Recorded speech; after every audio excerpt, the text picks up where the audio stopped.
do appear destined for the playoffs, so deep despair here in a very small pocket of New York. Okay, this is a super important topic, and I'm just really honored to be a part of it. You've heard a great deal today about the ways in which governments increasingly are using the internet to repress citizens' rights, blocking access, censoring content, passing laws to restrict and punish online speech, hacking websites and Twitter feeds belonging to NGOs, press outlets, and opposition parties, stealing identities, smearing reputations, and in some cases threatening, physically assaulting, and even killing human rights defenders and journalists for disseminating their work online. It's very, very clear that repressive governments are throwing huge resources at this problem from the way they see it. And the internet and these technologies are a problem from their perspective, from the perspective of repressive governments. They are innovating. They are a kind of virtual Silicon Valley of innovation when it comes to cracking down. And they are learning from one another's worst practices. And I know there are many people in the room who are on the front lines of this struggle, and some days it must feel like a very unfair fight. And I think what's really important about this gathering today and this work that you all are doing is that it's both intrinsically important to share ideas and learn about decoy routing and all the rest, but it's also really important for you to know that you're not alone, and to be reminded of that. And it's also worth reminding oneself that we're also not alone, indeed we're not even in the minority, given that there are 3 billion people using the internet every day. So just as repressive governments can share ways to close online spaces, we can share ways to reopen them, and that's what this is about, and so many of the virtual and in-person conversations that you've been a part of for so many years are about. So as somehow the closing speaker here after these extraordinary and inspiring presentations, it falls to me just to draw a few general conclusions and to propose next steps. I'd like to just start by offering 3 points of context, because sometimes we get so into the conversation about the technology or the tool or the particular act of repression that we may not sort of stick our heads up, particularly when we're on our gadgets. So the first point I would make by way of context is just that while the repressive tactics that governments are using in the online sphere may be new and maybe ever evolving, the playbook is extremely familiar.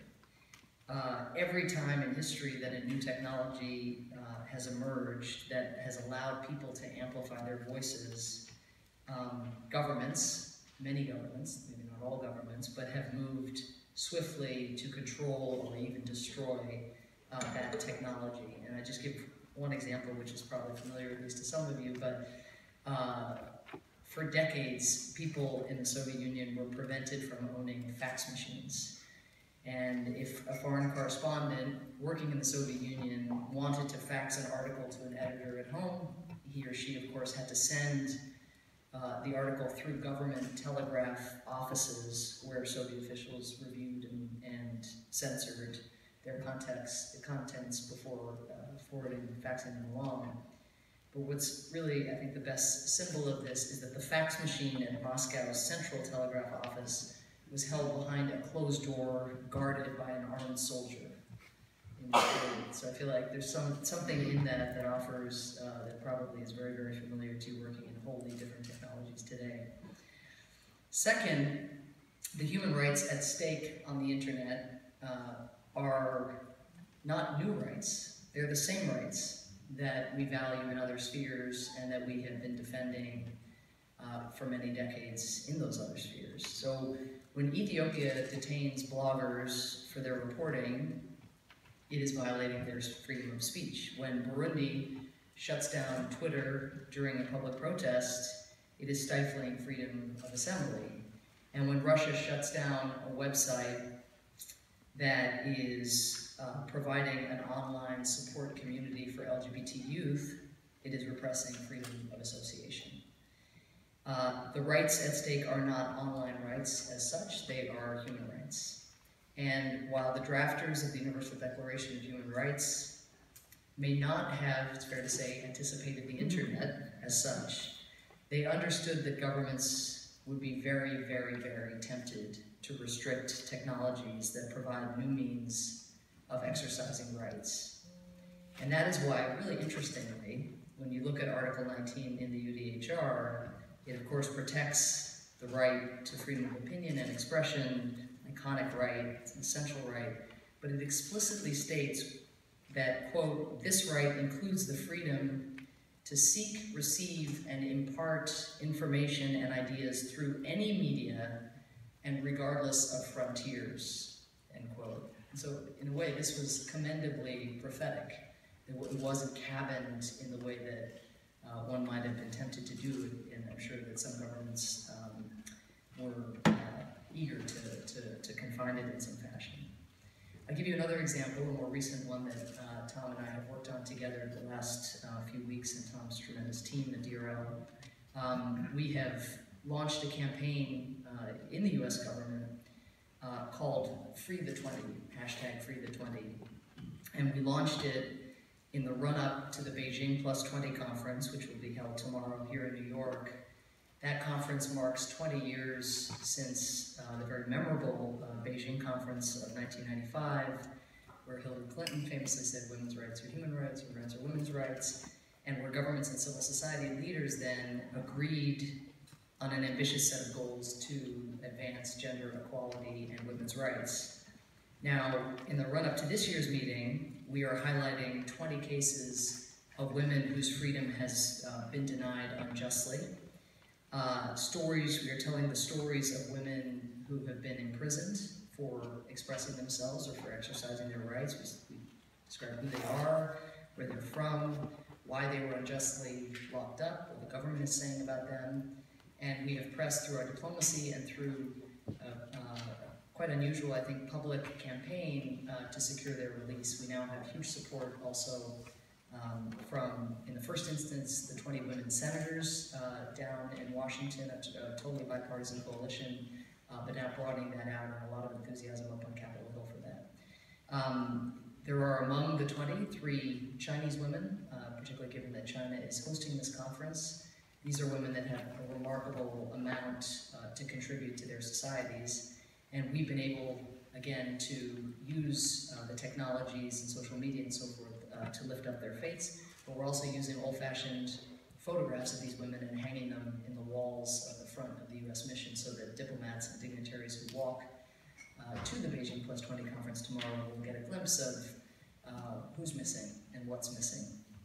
Now, these women have been denied their freedom for a range of so-called crimes, documenting government graft, taking on the legal defense of women, in this case in China, who were protesting sexual harassment, and just participating in peaceful demonstrations. Their cases, though, share a common thread. Virtually all of their efforts, the efforts that they were making in their home countries as well, have been amplified in one way or the other by the internet. This is the case with one I want to just describe for you today, Bahara Hedayat. Some of you may know her. She is an Iranian women's rights advocate who helped lead what was called the 1 Million Signatures campaign in Iran. And this was a signature campaign that aimed to change Iran's discriminatory laws against women. And a campaign that the campaign's organizers promoted with a website, as one does. Bahara was detained multiple times, including the day before her wedding in 2008. And she was held then for a month in solitary confinement. In December 2009, she was detained for her 5th time and sentenced to 7.5 years in prison. Her sentence has been prolonged several times, including a 6-month extension that she received just for writing a letter from prison urging students and young activists to continue their peaceful struggle for freedom. Now, this letter itself was widely distributed online and across social networks in Iran. My point is this, just coming back again to the larger argument, which is that the human rights at stake online are the traditional human rights.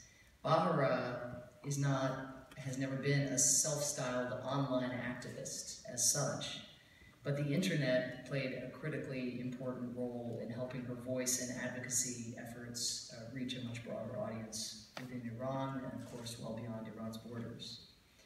Third and final just point of context here is that, and I again know many of you are bumping up against the point I'm about to make every day, but the effort by repressive governments to clamp down on the internet is part of a much larger global crackdown on civil society groups. So it is a symptom, I think, of this larger phenomenon. If it weren't technology, it would be something else, as we've seen. This is a decade-long streak in which democracy has retreated in more places than it has advanced. And since 2012, again, as many of you know well, 60 countries have introduced or enacted 120 laws restricting civil society. Cambodia passed a new law restricting NGOs in July, and drafts for additional restrictive laws have been put forward in China and Uganda. These restrictions come on top of countless other regulations and policies aimed at closing space for civil society. And the restrictions can involve, of course, prohibiting access to foreign funding, placing additional onerous requirements on NGOs that make it impossible for them to secure what becomes mandatory registration. And were it not for civil society efforts to push back against these laws, such as the successful effort in Kenya not long ago that mobilized broad support to beat back draft legislation that would have cut off almost all foreign funding to NGOs, the environment, which is not ideal, would be much, much worse. And that is the context for the struggle that you all are seeking to address in the online space and using these new technologies. It's a struggle that extends beyond internet rights to human rights in general, and closing space online is just one part of a comprehensive effort to crack down on civil society. President Obama believes that we have a stake in this fight. We believe that the rights to freedom of expression and assembly are rights that all people should enjoy online and offline. And we also believe that Americans and people around the world have a tremendous amount to gain from a free and open internet.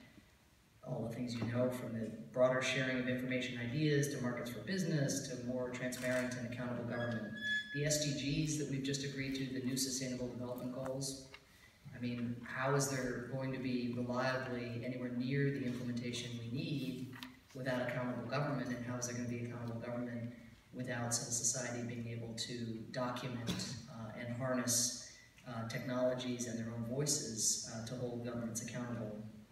We have seen, this is just in terms of the US interest in this, never mind the values at stake here, but we have seen significant overlap between governments that use the internet to repress their own citizens and NGOs, and those same governments using the internet to launch cyber attacks on other countries and to hack the websites of foreign nationals and companies. So there's a correlation there that's also very important.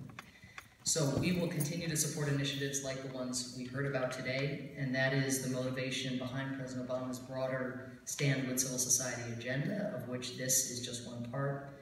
And it is also the reason I'm now proud to announce that we are expanding our internet freedom efforts by launching an initiative called LIFT, Leading Internet Freedom Technology Initiative. And based on a venture capital model, LIFT will foster, we hope, innovative